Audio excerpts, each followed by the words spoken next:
Hi guys, welcome back to the channel, and today we have Blade Breaker by Victoria Aveyard. This is her second book. This is from Fairy Loot as well.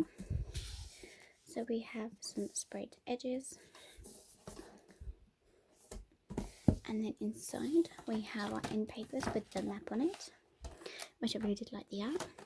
And on the case we have the actual sword, which I love, and then obviously we have our spine.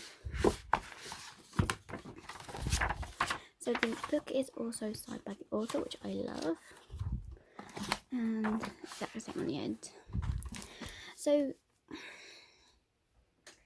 to put this simple, guys, I was kind of disappointed in this book.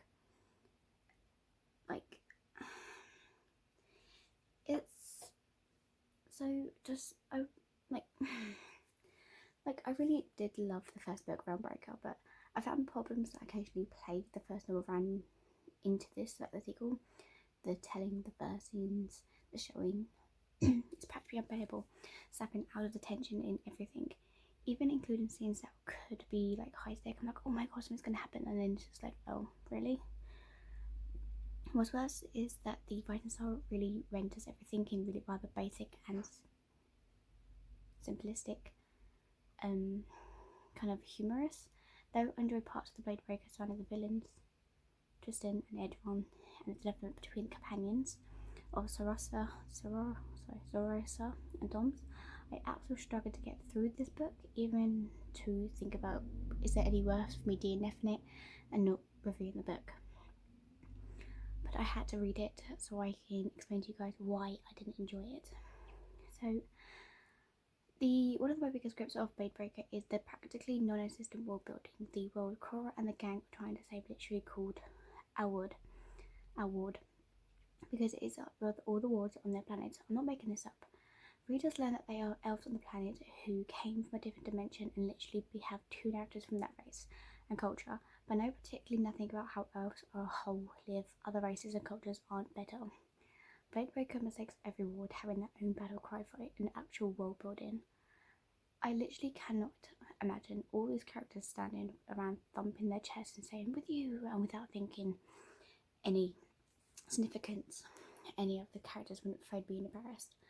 So sadly, I spent a lot of time in the Blade Breaker feeling second-hand embarrassment.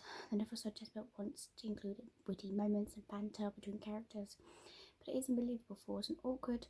No one can say any of these lines with a straight face. In fact, Mary reading the dialogue requires suspension of disbelief. Like, I love the author and everything like that. Like I said, I really enjoyed the first book, but this one seemed to didn't get me the way the first book did. So I am a little bit upset with that, but that is fine. These attempts of whimsical feels super cringe-worthy to me, because it's clear that the novel wants so badly to be funny and cannot imagine it. Unfortunately, it doesn't stop the novel from being completely attempting humour. These exchanges are not natural between friends and rivals, but at the pace of force requirement to be met.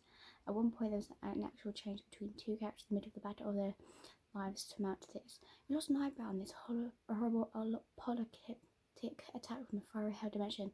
Ha! At least it was in my head this time. You know, stuff like that. The worst was an actual scene where villains and protected vessel for mind control over a dragon. I was unfortunately not exaggerating when I said the lines completely ironic and read basic lines. Bad guy, you're now under my control. Good guy, no, you're under my control. It was quite honestly, didn't understand the concept of it. I didn't understand the exchange to it. So unfortunately, I am upset with this book. But frankly, people do not talk in these manners.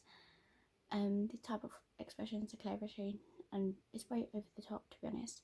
Near the end of all, I was wholly nonplussed by the villain's speech as he went from ranting on of how awful humanity is to complimenting the heroine and stuff like that. So I was kind of disappointed by that, guys. That's all I'm going to say, because I feel like I'm not going to go for any more. So sorry guys for the bad review, but I didn't really enjoy the book at all. But thank you guys for watching, and I'll see you guys next time. Bye.